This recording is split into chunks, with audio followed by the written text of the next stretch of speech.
अस्सलाम वालेकुम, this is Moid Pirzada in Washington, United states. आज 23 नवंबर 2025 है, इतवार का दिन है। इतवार का दिन छुट्टी का दिन होता है, रिलैक्सेशन का दिन होता है, देर तक सोने का दिन होता है। लेकिन आज का दिन पाकिस्तान में बहुत ज़्यादा मुतहरिक है, बहुत एक्टिविटी का, बड़ा बिज़ी, मसरूफ़ किस्म का दिन है। बिकॉज़ जिस वक़्त मैं बोल रहा हूँ, इस वक़्त पाकिस्तान में 13 मकामात पे ज़िमनी इंतखाबात हो रहे हैं, जो पंजाब में भी हैं और खैबर पख्तूनख्वा में भी हैं। इस वजह से मेरे सामने इस वक़्त पंजाब भी है, खैबर पख्तूनख्वा भी है, इमरान खान की पुरसरार कैद तन्हाई भी है, जनरल साहब का वो नोटिफ़िकेशन भी है जिसके हवाले से बहुत ज़्यादा कन्फ्यूजन है। फिर मशरिक़ वस्ता की कन्फ्यूजन भी है, जहाँ अक़वाम मुत्तहिदा की सलामती कौंसिल ने 17 नवंबर 2025 को अपनी करारदाद मंज़ूर की और यूँ डोनाल्ड ट्रंप का जो 20 नुकाती एजेंडा था, उसे बैनुल-अक़वामी इंटरनेशनल कानून की शक्ल दे दी। लेकिन उसके बाद इसके हवाले से कोई पेशरफ़्त ना हो सकी। वो जो मुस्लिम ममालिक की इंटरनेशनल स्टेबलाइजेशन फोर्स ने गजा में उतरना था और जिसके लिए डोनाल्ड ट्रंप का ये कहना था अमेरिका के सदर का कि तमाम मुस्लिम ममालिक जो है वो मचल रहे हैं और उसमें शामिल होना चाहते हैं, वो फिर क्या हुआ, उस पर प्रोग्रेस क्यों नहीं हो पा रही, वो भी मैं एक थोड़ा सा एनालिसिस और इन्फॉर्मेशन जो है वो आपके साथ शेयर कर सकता हूँ। उसके अलावा आईएमएफ ने पाकिस्तान के हवाले से जो 5 पेजेस की एक रिपोर्ट इशू की थी, गवर्नेंस एंड करप्शन डायग्नोस्टिक की, जिसके हवाले से पाकिस्तान में बहुत ज़्यादा बहस हुई। आप में से बहुत से लोग चाह रहे थे कि मैं उसके ऊपर भी एक कमेंट करूं, मैंने कमेंट नहीं किया था, मैं वो भी कमेंट करूंगा टुवर्ड्स द एंड, तो आप उसको एंड तक देखिएगा। लेकिन इन तमाम चीज़ों की तरफ चलने से पहले मैं एक रिक्वेस्ट आपके सामने रखना चाहता हूँ। ये रिक्वेस्ट मैं पहले भी कई दफ़ा कर चुका हूँ, लेकिन फिर मुझे बार-बार इसको दोहराना पड़ता है। और वो रिक्वेस्ट ये है कि अगर आप ज़रा से भी ज़ाती तौर पे डॉट कनेक्टिंग करें और इस चैनल को देखें, बाकी चैनल्स को भी देखें, एक यूट्यूब के ओवरऑल सिचुएशन को देखें, तो आपको कोई ज़्यादा देर नहीं लगेगी, कोई स्पेशल आइज़ आपको नहीं चाहिए, ये देखने के लिए कि इस चैनल के ऊपर पाकिस्तान के जो फ़रिश्ते हैं और जो भाई लोग हैं, उनकी बहुत ही नज़र इनायत है, बहुत अफ़ेक्शन करते हैं, बहुत मोहब्बत करते हैं इस चैनल के साथ। क्यों करते हैं वो, ख़ैर उस पे बड़ी बहस हो सकती है। लेकिन ये असल में सिर्फ़ यही चैनल नहीं है। मेरी इत्तला ये है कि तकरीबन 7 या 8 चैनल ऐसे हैं, जिन्हें पाकिस्तान टेलीकम्युनिकेशन अथॉरिटी पीटीए ने गूगल के सामने हाइली सेंसिटिव तौर पे डिक्लेयर किया हुआ है। और ये मुझे पता चला है कि गूगल के दरमियान और हर हुकूमत के दरमियान एक ऐसी स्पेस होती है, जिसमें अमेरिकन लॉज़ की वायोलेशन किए बगैर उस हुकूमत की जिस हुकूमत जिस जगह पे आपका प्रिंसिपली तौर पे जो भी जिस मुल्क में यूट्यूब वगैरह चल रहा होता है, तो वहाँ की हुकूमत की ये बात जो है वो मान ली जाती है, जिसके नतीजे में गूगल स्ट्रोक यूट्यूब जो है वो चैनल की जो रेफरल होती है, जो रिकमेंडेशन होती है किसी वीडियो की, उसको वो स्लो डाउन कर देता है। प्रॉब्लम ये है कि जब आप पाकिस्तान में उसे स्लो डाउन करते हैं, तो पूरी दुनिया में इसका एल्गोरिदम स्लो हो जाता है, इसकी विजिबिलिटी रिड्यूस हो जाती है और ये बहुत आसानी से आप इसे वेरीफाई कर सकते हैं। आप में से सैकड़ों लोग जो हैं अब तक कंप्लेन कर चुके हैं मुख्तलिफ किस्म की कि मिल नहीं रहा, ये है, वो है। अब ज़ाहिर है कि हम इतना बड़ा पवा हमारा है नहीं कि हम गूगल में पहुँचे और उसके कोई प्रेज़िडेंट तक पहुँच जाएँ और उसको कहें कि भाई कोई इंसाफ़ करें यहाँ पे, इसके कंटेंट में कोई ऐसी सेंसिटिविटी नहीं है। लेकिन इसका एक आसान हल कम से कम ये है, जो आप लोग मदद कर सकते हैं, कि आप इसको एक दफ़ा दिन में सर्च कर लिया करें, उससे इसका एल्गोरिदम इम्प्रूव होता है। प्लस ये है कि इसकी वीडियोज़ को आखिर तक देखने की कोशिश करें और इस पे कमेंट करें, इसे शेयर करें। इन तमाम चीज़ों से बहुत हद तक मदद मिलती है, वरना जहाँ तक भाई लोगों का बस चल रहा है, वो तो इस चैनल को धीरे-धीरे कुचलते चले जा रहे हैं, गला घोंट रहे हैं इसका बिल्कुल, तो आपकी मदद इसमें बड़ी हेल्पफुल हो सकती है। अब हम चलें पॉलिटिकल डेवलपमेंट्स की तरफ। सबसे पहले ये देखें कि 13 जगहों पे जो बाय इलेक्शंस हो रहे हैं, इसमें से 7 प्रोविंशियल बाय इलेक्शंस हैं, सारे के सारे पंजाब में हैं। 6 नेशनल असेंबली के इलेक्शंस हैं, उनमें से भी 5 जो हैं वो पंजाब में हैं। सिर्फ एक जो है वो खैबर पख्तूनख्वा में हरीपुर में हो रहा है, एनए 18 का, जहां उमर अयूब की अहलिया जो हैं, जिनका नाम शहरनाज उमर अयूब है, वो वहां पे लड़ी हैं। पीएमएलएन के एक कैंडिडेट जो है बाबर नवाज गालिबन उनका नाम है, उनके खिलाफ। बाकी सारे इलेक्शन जो नेशनल असेंबली के हैं, वो भी पंजाब में हो रहे हैं। अब ये ज़िमनी इंतखाबात क्यों हो रहे हैं? आप में से अक्सर लोगों को याद होगा, लेकिन जिनको याद नहीं है मैं आपको याद करवाता हूँ कि ये सारे के सारे इसलिए हो रहे हैं, एक को छोड़ के, जो एनए 129 का इलेक्शन है, जहाँ पर हमाद अज़हर साहब के वालिद साहब जो मियाँ अज़हर थे, जो पहले गवर्नर पंजाब रहे हैं, बहुत रिस्पेक्टेड पंजाबी पॉलिटिशियन, उनकी डेथ हो गई, रहलत हो गई उनकी जुलाई में, तो वो सीट खाली हो गई। उसको छोड़ के ये बाकी जितने भी 12 हैं प्रोविंशियल और नेशनल, ये इसलिए इलेक्शन यहाँ पे ज़िमनी हो रहे हैं कि मई 9 2023 के जो मुकदमे थे दहशतगर्दी के, उसमें फैसले सुना दिए गए और इन तमाम लोगों को, जिसमें शिबली फराज भी हैं, जो leader of the opposition senate थे, जिसमें उमर अयूब जो leader of the opposition national assembly थे, इन्हें डिस्क्वालीफाई कर दिया गया। अब पहले कि ये इलेक्शन किस किस्म के हो रहे हैं, इस पे पहला जो सवाल डॉट कनेक्टिंग का आपको अपने ज़हन में पूछना चाहिए, घंटी बजनी चाहिए ठंग करके, कि आपके ख्याल में जो मुकदमे इन लोगों पे बनाए गए, उमर अयूब पे, शिबली फराज पे, बाकी तमाम लोगों पे प्रोविंशियल, जिनके नाम मुझे सबके सर दस्त ज़बानी याद नहीं है, क्या ये मुकदमे सही बनाए गए? क्या इन्हें अदालतों से इंसाफ के तकाज़ों के हिसाब से as per the principles of law इन्हें कोई जस्टिस मिला? क्या इनकी डिस्क्वालिफ़िकेशन इंसाफ के और कानून के तकाज़ों के तहत हुई? अगर इनको ज़बरदस्ती और नहीं हुई, तो अगर इनको डिस्क्वालिफ़िकेशन जो है वो ज़बरदस्ती से, धक्के से कराई गई है, तो ये जो इंतखाबात इस वक़्त कराए जा रहे हैं, क्या पाकिस्तान तहरीक-ए-इंसाफ ने अपने जो कैंडिडेट खड़े किए होंगे, क्या उन्हें यहाँ पर कामयाब होने दिया जाएगा? अब इसके 2 ही तरीके हैं,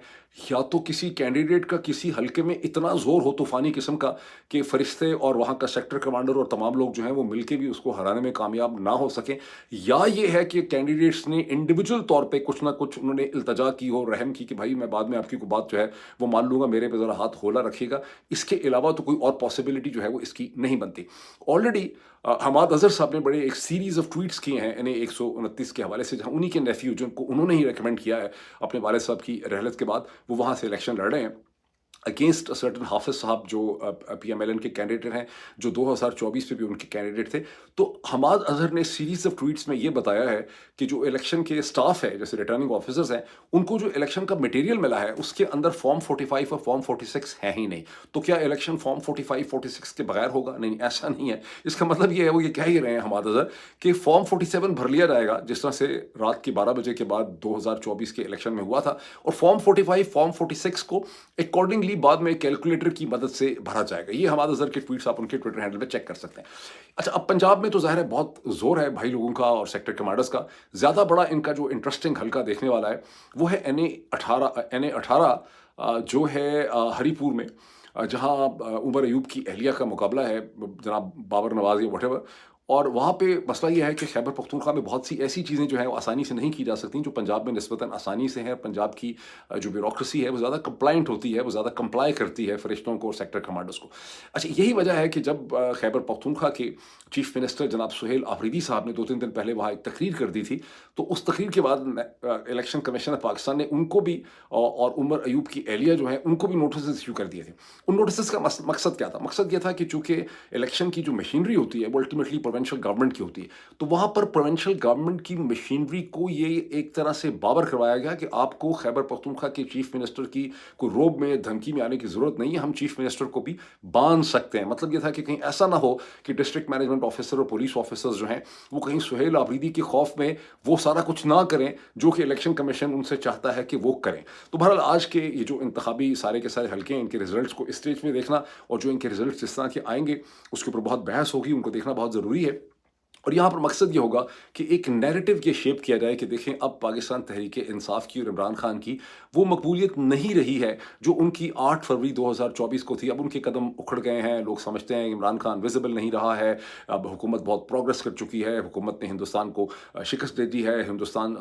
मशरक़ के वस्ती में सऊदी अरब के साथ एक डिफेंस पैक्ट कर लिया है, अमरीका की बड़ी तायद हासिल है, दुनिया में पाकिस्तान का चर्चा हो रहा है, बोलबाला हो रहा है, जनरल साहब जो है वो दुनिया में बहुत मकबूल हो चुके हैं, वगैरह वगैरह वगैरह। और ये बेसिकली यहाँ से नैरेटिव शेप करना है, ये मेरा एनालिसिस है। अब आप देखें कि आज के दिन के बाद आपको क्या पता चलता है। अब आए इस चीज़ में कि जिस शख्स की खातिर, जिस शख्स को दबाने के लिए, जिसके नैरेटिव और बयानिए को कंट्रोल करने के लिए ये सब कुछ किया जाता है, वो कैद तन्हाई में क्यों है इस वक्त?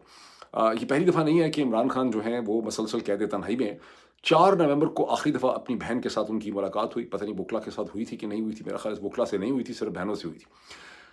वो उसको अब 18 दिन गुजर चुके हैं, और ये पहली दफ़ा नहीं है कि 2-2 3-3 हफ्ते या इससे भी ज़्यादा के लिए इमरान खान जो है वो कैद तन्हाई में चले जाते हैं, उनकी दुनिया में किसी को खबर, दुनिया को कोई खबर उनकी नहीं होती। 26वीं आईनी तरमीम जब होनी थी पास, तो भी ऐसी ही सूरत हाल थी। तो जब भी कोई चीज़ बाहर करनी होती है, उसके साथ ही इमरान खान कैद तन्हाई में चले जाते हैं, इनकम्युनिकाडो हो जाते हैं। अब क्या 25 नवंबर को जो मंगल का दिन है, जिस तरह से एक स्केड्यूल या एक शेड्यूल जो है वो अदालत ने दिया हुआ है कि मंगल और जुमेरात को मुलाकात होनी चाहिए, तो लोगों को बहुत तवक्को है कि देखना पड़ेगा कि क्या मंगल के दिन 25 नवंबर को उनकी अपनी बहन या वकला से मुलाकात हो सकती है। मुझे शक है कि नहीं हो सकेगी। उसकी वजह है कि बाहर कोई ऐसी चीज़ हो रही है जिसकी वजह से अगर इमरान खान की मुलाकात होगी तो उसमें से एक पैगाम आएगा, वो मैसेज आएगा, उनके ट्विटर हैंडल पे आएगा, वो कुछ और उसको पीटीआई वाले करेंगे, इसलिए मुलाकात नहीं हो सकेगी। क्यों नहीं हो सकेगी? इसलिए कि जो पाकिस्तान का सबसे ताकतवर शख्स है, जनरल आसिम मुनीर साहब जो हैं, उनका जो नोटिफिकेशन ऑर्डर है, जिसके बारे में बहुत स्पेकुलेशन है कि वो ऑर्डर नहीं आया, वो ऑर्डर होना चाहिए, वो कहानी अभी मसलसल चल रही है। वैसे तो बहुत से लोग, जैसे सरे फहरिस्त तो डॉक्टर शहबाज गिल हैं, जो मसलसल एक कैलेंडर रन कर रहे हैं, उस कैलेंडर के हिसाब से उन्होंने 29 नवंबर की तारीख रखी हुई है कि 29 नवंबर की तारीख तक अब तक 6 दिन रह गए हैं, तो जनरल साहब का नोटिफिकेशन आना बहुत ज़रूरी है। बहुत से लीगल बैरिस्टर शहजाद अकबर मैं कहना चाह रहा था, I am so sorry for this. तो बैरिस्टर शहजाद अकबर से लेके एतजाज़ एहसन तक सभी लोग ये कह चुके हैं कि जनरल साहब का नोटिफिकेशन होना बहुत ज़रूरी है, irrespective of the 27th amendment.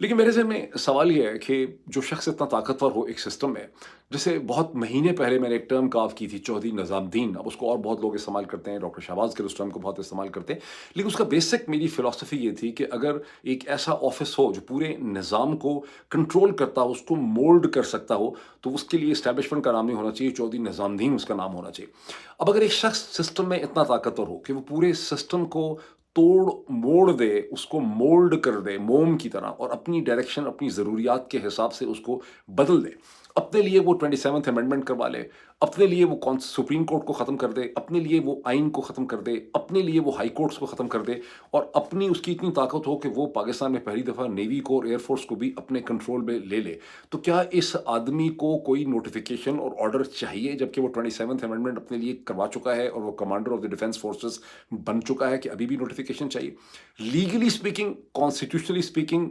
यकीनन तौर पे चाहिए। लेकिन सवाल यह है कि अगर वो नोटिफिकेशन ऑर्डर नहीं भी होता या इसमें कोई सुखम रह जाता है, तो क्या बैरिस्टर एतजाज़ एहसन साहब कहाँ जाएंगे? क्या पिटिशन लेके सुप्रीम कोर्ट पाकिस्तान के पास जाएंगे? सुप्रीम कोर्ट पाकिस्तान कहेगी जी अब तो 27th अमेंडमेंट के बाद रजिस्ट्रार कहेगा कि हम इसे सुन नहीं सकते, आप ऐसा करें कॉन्स्टिट्यूशन कोर्ट में चले जाएं। वो कॉन्स्टिट्यूशन कोर्ट में जाएंगे, वो कहेंगे वक्त नहीं मिल रहा, फाइल गुम गई है, हम इसे सुन नहीं सकते, ये काबिल समात नहीं है, इस किस्म का सीन होगा। तो मुझे समझ नहीं आ रही कि बहस तो खैर बहरहाल खासी हो रही है इस हवाले से, लेकिन इसका एंड रिजल्ट जो है वो क्या निकल सकता है? अच्छा, अब बावजूद इसके कि जो मैंने आपके सामने कहा है प्रिलिमिनरी सरसरी तौर पे, जनरल साहब को ज़ाहिर है अपना खौफ है, वो कहते हैं ना दूध का जला छाछ से भी डरता है, उनके जहन में ज़ाहिर है बहुत से खदशात हैं कि ये एक ट्रांजिशनल मोमेंट है, ये एक नाजुक मोमेंट है। इस नाजुक मोमेंट में अगर इमरान खान से उनकी बहनों की वकला की मुलाकात होती है, तो इमरान खान गुज़िश्ता 3 हफ्तों से मसलसल सोच रहे होंगे कि मैंने क्या मैसेज जो है बाहर देना है, और वो मैसेज अगर बाहर आएगा तो सडनली लोगों के पास एक दलील और एक आर्गुमेंट आ जाएगी, बिकॉज हर दफ़ा जब इमरान खान का मैसेज आता है तो फिर कई दिन तक उसके ऊपर बहस होती रहती, ख़ास करके एक ऐसे मौके पे जब 27वीं आइनी तरमीम जो की गई है, गैर आइनी गैर कानूनी तरमीम के ख़िलाफ़ जो वकला हैं उनकी एक मोबिलाइजेशन देखने में आ रही है। वैसे तो ये इतनी अभी तक इंटेंस नहीं है, लेकिन गुज़िश्ता 48 घंटे में इसकी जो शक्ल बनी है वो ये कि तकरीबन 10 के करीब शहरों में और टाउन्स जो हैं, जिसमें लाहौर और कराची तो हैं ही, लेकिन सरप्राइजिंगली गैर मुतवक्का तौर पे उसमें सिंध के भी बहुत से शहर जो हैं शामिल हैं। और ज़ाहिर है कि जनरल साहब और उनकी टीम को खदशा होगा कि कहीं ये चीज़ बढ़ ना जाए। मुझे अभी नहीं पता कि बढ़ सकती है कि नहीं बढ़ सकती। अगर हम गुज़िश्ता 40-42 महीनों को देखें तो वकला कुछ कर नहीं सके, लेकिन इसके बावजूद जनरल साहब को वकला से, सोशल मीडिया की टीम से, आगे पीछे लोगों से बहुत खतरा है, और वो ये चाहते हैं कि जब तक मैं बिल्कुल महफूज ना हो जाऊं, जब तक खतरे के तमाम यानी चांसेस ही खत्म हो जाएं, उतनी देर तक मुझे लगता है कि इमरान खान के साथ, मेरा ये एनालिसिस है, लेट्स सी कि 25 को ये सही साबित होता है गलत साबित होता है, कि इमरान खान की मुलाकात जो है वो नहीं हो सकेगी। अब हम थोड़ा सा इससे हटके थोड़ा सा मशरक़ वस्ता की तरफ में चले जाएं। जैसे कि मैंने आपको पहले कहा,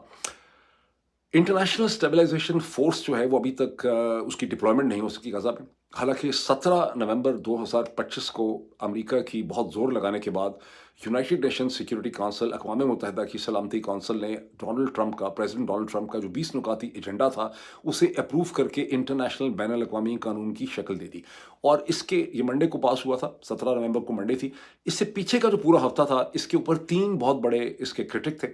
रूस था, चीन था, और फिर इसमें फ्रांस था। और उनके बहुत ज़ोर लगाने के बाद खतरा ये था कि रूस इसको वीटो कर दे, लेकिन बहुत समझाया बुझाया गया, पता नहीं क्या डील हुई बिहाइंड द सीन। लेकिन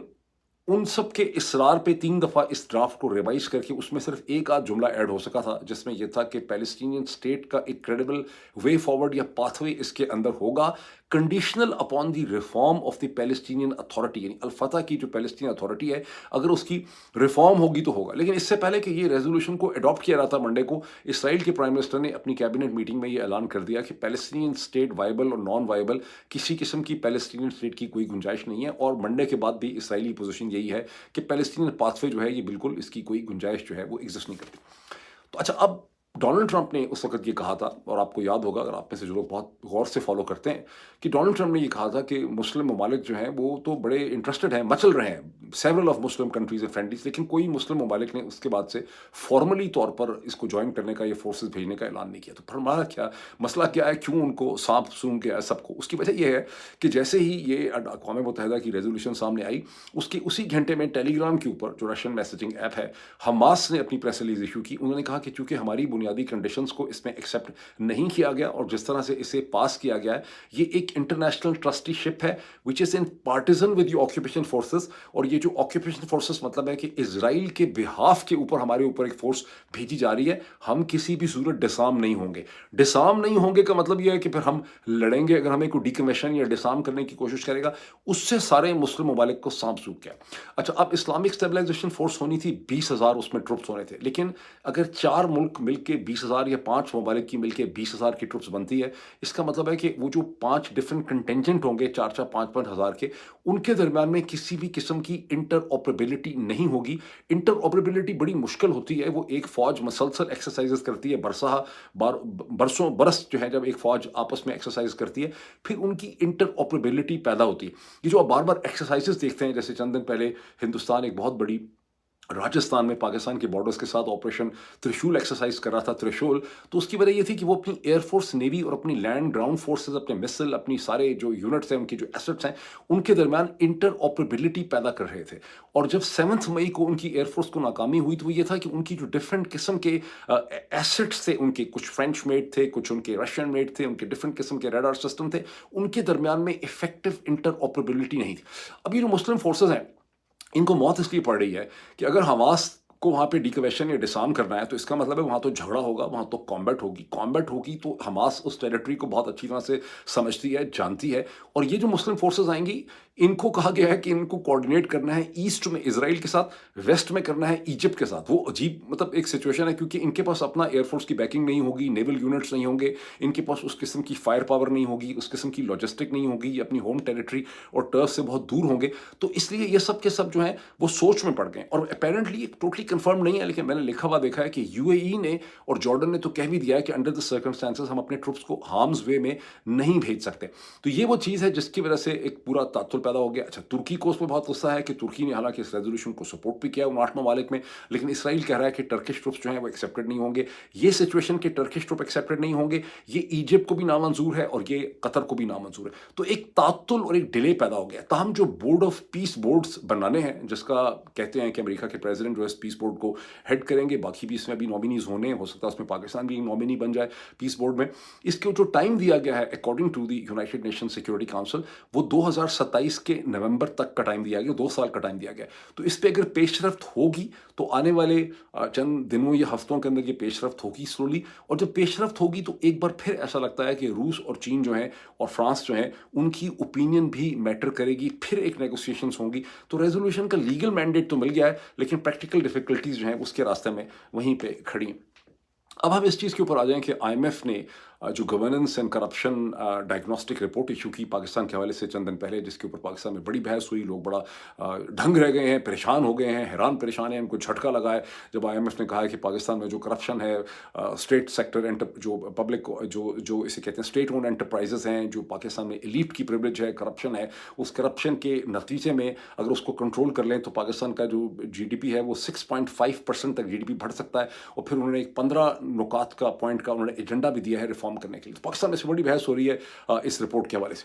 میں نے اس رپورٹ کو بھی دیکھا ہے, اس کی سمری کو بھی دیکھا ہے, اس پہ ہونے والی میں نے اس ڈسکشن کو بھی دیکھا ہے.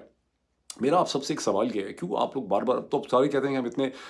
ہمارا اتنا اب شعوری طور پہ ہم اتنا سفر طے کر چکے ہیں, ہمیں سب چیزیں سمجھ آ رہی ہیں, آپ کو کچھ سوال اپنے آپ سے پوچھنے چاہیے. کیا 2022 سے اب تک جو کچھ پاکستان میں ہوا ہے, جس طرح سے حکومتیں بنائی گئیں, توڑی گئیں, جس طرح سے الیکشن ہوئے, جس طرح سے قتل عام ہوئے, اسلام آباد آگے پیچھے, مئی 9 2023 کا جو ڈرامہ ہوا, پھر آپ نے دیکھا کہ الیکشن کے اوپر کامن ویلتھ کی, یورپین یونین کی جو رپورٹس تھیں برطانیہ وغیرہ کی, وہ گم ہو گئیں, 1 سال تک ان کو وہ رپورٹس ہی پبلش نہ کر سکے. تو کیا آپ کا خیال ہے کہ آئی ایم ایف کے بورڈ کو, آئی ایم ایف کے ایکسپرٹس کو, آئی ایم ایف کے تمام لوگ ہیں, ان کو پاکستان کی یہ ساری کی ساری صورتحال نظر نہیں آ رہی کہ پاکستان کے اندر کیا ہو رہا ہے, اس سارے ٹائم پیریڈ میں کیا آئی ایم ایف جو ہے وہ مسلسل پاکستان کو پیسے دے کے پاکستان کے اس غیر قانونی اللیگل بے رحم رجیم کو سپورٹ نہیں کرتا رہا؟ کیا انہوں نے ان کو ایک آئی وی لائن اور ڈرپ نہیں لگائی ہوئی؟ یہ سوال آپ کو اپنے آپ سے پوچھنا چاہیے. تو آپ اتنا زیادہ اس رپورٹ سے کیوں متاثر ہو گئے؟ دیکھیں اس کی کہانی ہے، ویسے اگر آپ اس کی سمری پڑھیں گے آئی ایم ایف کی رپورٹ کی، آئی ایم ایف کی اس کے اوپر چلے جائیں، اس میں لکھا ہے کہ ہم نے یہ رپورٹ گورنمنٹ آف پاکستان کی ریکویسٹ کے اوپر ہم نے ایشو کیا ان کو بتانے کے لیے کہ آپ نے اپنے سسٹم کو کیسے ٹھیک کرنا ہے. لیکن اصل حقیقت کو سمجھنے کے لیے تھوڑا سا یہ دیکھیں کہ میں چونکہ واشنگٹن ڈی سی میں ہوں، یہاں آئی ایم ایف کا دفتر بھی ہے، سامنے ورلڈ بینک کا دفتر ہے، یا کسی بھی کیفیٹیریا میں آپ چلے جائیں اس کے 1-2 میل کے درمیان تو آپ کو آئی ایم ایف کے بہت سے لوگ جو ہیں ورلڈ بینک کے آئی ایم ایف کے مل جاتے ہیں. بارنز اینڈ نوبل کی کتابوں کے اندر بک شاپس ہیں وہاں مل جاتے ہیں، کافی شاپ سے مل جاتے ہیں، اسٹار بکس میں مل جاتے ہیں. میں ان لوگوں میں جنہوں نے اسٹار بکس کا بائک آؤٹ نہیں کیا ہوا، تو یہ سب لوگ آپ کو اسٹار بکس کے اندر جو ہیں وہ مل جاتے ہیں. اور پھر آپ کی ان سے گپ بھی لگ جاتی ہے. جب آپ کی ان کے گپ لگتی ہے تو وہ آپ کو یہ بتاتے ہیں کہ پاکستان دنیا کے کرپٹ ترین اور گھٹیا ترین ملکوں میں ہے، اور ان کو ذاتی طور پہ جب وہ اپنے آپ کو ڈسکلوز آپ ان کو نہ کریں، ان کا نام نہ لیں، تو وہ یہ سمجھتے ہیں کہ کسی بھی پروفیشنل بنیاد کے اوپر پاکستان کو آئی ایم ایف اور ورلڈ بینک جو پیسے دے رہے ہیں، خاص کر کے آئی ایم ایف، یہ پیسے نہیں بنتے، اور یہ پیسے کنویں میں اور گٹر کے اندر جو پیسے جو پھینکے جا رہے ہیں، یہ پیسے کبھی ریکور نہیں ہو سکتے، اور کوئی بھی سیف گارڈ جو ہے وہ پاکستان کی رولنگ ایلیٹ ایکسیپٹ کرنے کے لیے تیار نہیں. تو پھر پیسے کیوں دیے جاتے ہیں؟ اس لیے دیے جاتے ہیں کہ پاکستان کی رولنگ ایلیٹ جو ہے اس کو دنیا کی جو پرنسپلز ہیں آئی ایم ایف کے پیچھے، جن کا پیسہ ہے، جو آئی ایم ایف کو کنٹرول کرتے ہیں، ان کی گرین لائٹ حاصل ہے، اور ایک جیو پولیٹیکل کنسٹرکٹ ہے جس کے اندر یہ پیسے دیے جاتے ہیں. پھر یہ رپورٹ کیا ہے؟ یہ رپورٹ جو ہے یہ جو بیسکلی طور پہ آئی ایم ایف کی جو پروفیشنل کلاسز اور مینیجریل کلاس ہے، انہوں نے اپنی حجت تمام کی ہے. اور یہ حجت تمام نے اس طرح سے تمام کی ہے کہ جیسے پاکستان کے اندر ایک فیڈرل سیکرٹری یا کوئی اچھا سینسٹیو سمجھدار قسم کا سول سرونٹ ہوتا ہے، جب اسے کہا جاتا ہے کہ بھی آپ یہ فلاں بزنس کارپوریشن کے قرضہ اس کو مزید دے دیں، تو وہ اپنی فائل کے اوپر ایک نوٹنگ لے کے جاتا ہے، اور اس نوٹنگ میں لکھتا ہے کہ پہلے انہوں نے اربوں روپے کے قرضے واپس نہیں کیے، ان کے کچھ عدالتوں میں بھی کیسز ہیں، کچھ ٹریبونلز میں بھی ہیں، پہلے بھی ان کے قرضے معاف ہوئے تھے، کچھ اور بھی اسکینڈل ہے. لیکن یہ سارا کچھ لکھنے کے بعد کہتا ہے کہ all these facts above noted above are for the consideration of the competent authority. تو اس کے بعد آپ فیصلہ کر دیں. تو یہ آئی ایم ایف کے جو ایکسپرٹس ہیں انہوں نے ایک حجت تمام کی ہے اور مجبور بھی کر دیا پاکستان کی حکومت کو کہ اس کو اپنی ویب سائٹ کے اوپر ڈال دیں. اس میں سے نکلنا کچھ نہیں ہے. جب آپ اس کی ریکمنڈیشنز کو دیکھتے ہیں، یہ میرے پاس اس کی ریکمنڈیشنز یہاں پہ پڑی ہوئی ہیں، اس میں آپ دیکھیں گے جو ریکمنڈیشن ہے کہ آپ اسپیشل ٹریٹمنٹ اور پریولیجز جو ہیں for major public institutions and government contract. وہ یہ کہہ رہے ہیں کہ جو اسٹیٹ اونڈ انٹرپرائزز ہیں ان کو جو پریولیجز ہیں، ان کو جو گورنمنٹ کانٹریکٹس میں فائدے ملتے ہیں، جو اس کی اکاؤنٹیبلٹی ٹھیک نہیں ہے، اس کو آپ ختم کر دیں. ہوگی ختم؟ آپ کے خیال میں کبھی ختم ہو سکتی ہیں؟ پھر وہ کہہ رہے ہیں کہ ای پروکیورمنٹ کریں تمام پبلک ٹرانزیکشنز کی within 1 year to increase the transparency. اس پہ خیبر پختونخوا کے چیف منسٹر نے اپنی کیبنٹ کو اپروول دے دیا ہے کہ ایک الیکٹرانک ٹرانزیکشن ایکٹ، یا پتہ نہیں اس کا ایگزیکٹ نام کیا ہے، ڈیجیٹل ٹرانزیکشن ایکٹ اور سم تھنگ، وہ رکھا جائے گا ان کی اسمبلی کے سامنے اپروول کے لیے. وہ انہوں نے کر دیا. لیکن اس سے بھی ہونا کچھ نہیں ہے. جہاں جس سسٹم کے اندر ماشاء اللہ اتنی مہارت پائی جاتی ہے کہ وہ ایک امریکن کنٹرول یوٹیوب گوگل کے الگوریتم کو جا کے ڈسٹرب کر سکتے ہیں، تو پاکستان کے اندر کی الیکٹرانک ٹرانزیکشن کو مینیج کرنا ان کے لیے کون سا کو بہت زیادہ مشکل کام ہو. پھر اس میں ایک اور بڑی انٹرسٹنگ چیز ہے، وہ یہ ہے کہ strengthening the independence and capacity of the oversight in anti-corruption institution. واہ واہ واہ واہ واہ، ہو رہا ہے ایسی کوئی چیز ہو سکتی ہے پاکستان کے اندر کہ اینٹی کرپشن انسٹیٹیوشن کی اوورسائٹ جو ہے وہ امپروو ہو جائے. پھر ایک اور بڑی چیز نوٹ کریں اس میں، وہ یہ ہے کہ asset declaration of the high level, publishing the asset declaration of the high level federal officials and implementing the risk based verification of these declaration by 2026. یہ ہائی فیڈرل آفیشل جن کے ایسٹ ڈیکلیریشن ہوگی، اس میں میرا آپ سے سوال یہ ہے کہ کیا اس کے اندر فیڈرل منسٹرز ہوں گے؟ کیا اس میں صرف بیچارے فیڈرل سول سرونٹ ہوں گے جو ہیں جو بیچارے بیٹھے ہوئے منسٹریوں میں، یا اس کے اندر پاکستان کے جنرل صاحبان بھی ہوں گے؟ اب آدھے تو سارے کے سارے جو ڈپارٹمنٹ کی منسٹریز ہیں جیسے P T A, she T A, نادر آباد، سب پہ سرونگ جنرل صاحبان بیٹھے ہیں، کیا وہ فیڈرل آفیشلس کی کیٹیگری میں آئیں گے؟ اور پھر کیا بات ہے کہ کیا پاکستان کے جو ٹاپ کے جنرل یعنی آرمی چیف ہیں، جو جی ایچ کو کنٹرول کرتے ہیں، جو ایڈجوٹنٹ جنرل ہیں، جو ایئر فورس کے چیف ہیں، جو نیوی کے چیف ہیں، یہ سب لوگ یہ فیڈرل سروسز میں آئیں گے کہ نہیں آئیں گے؟ ویسے ٹیکنیکلی تو نہیں آتے، لیکن ساری ڈیسیجن میکنگ تو یہ کر رہے ہیں. تو کرکس یہ ہے کہ رپورٹ یہ کہہ رہی ہے کہ ایلیٹ کی جو ڈیسیجن میکنگ ہے وہ ٹھیک نہیں ہے، کرپشن ایلیٹ کی طرف سے ہے، اکاؤنٹیبلٹی ایلیٹ کی نہیں ہے. اس میں سے ایک بھی ریکمنڈیشن ایسی نہیں ہے اس آئی ایم ایف کی رپورٹ کے اندر جس پہ دھیلے کی پروگرس جو ہے وہ پاکستان میں ہو سکتی ہے. So this is what my comment on it. باقی آپ لوگ اپنا فیصلہ خود کر لیں. ابھی اتنا ہی، پھر آپ سے ملاقات ہوتی ہے. Thank you.